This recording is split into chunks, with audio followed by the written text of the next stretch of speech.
సర్పంచ్ ఎన్నికలు గ్రామాల్లో అభ్యర్థుల మధ్య చిచ్చు రేపుతున్నాయి. కొన్ని చోట్ల ఓడిపోయిన అభ్యర్థులు ప్రత్యర్థి పార్టీ కార్యకర్తలపై దాడి చేస్తుండగా కొమరంభీం జిల్లా ఇటుకలపహాడ్లో సర్పంచ్ పైనే దాడికి యత్నించారు. గెలిచిన అభ్యర్థి ఇంటికి ఓడిపోయిన అభ్యర్థి మీరాబాయి భర్త కత్తితో వెళ్లి వీరంగం సృష్టించారు.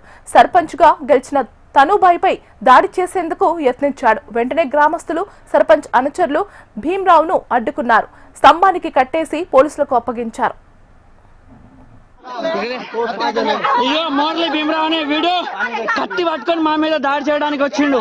సర్పంచ్ గా ఓడిపోయిండు. వీడు మమ్మల్ని దాడి చేస్తుండు. ఇగో వీని ఇంట్లో కట్టేసినాం. ఇది కత్తి ఎవరు కొట్టారో తెలిసిపోవాలి.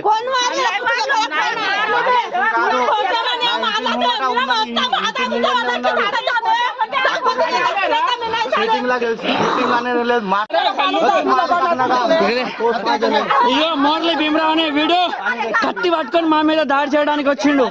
సర్పంచ్ గా ఓడిపోయిండు. వీడు మమ్మల్ని దాడి చేస్తుండు. ఇగో వీని ఇంట్లో కట్టేసినాం. ఇది కత్తి ఎవరు కొట్టారో తెలిసిపోవాలి.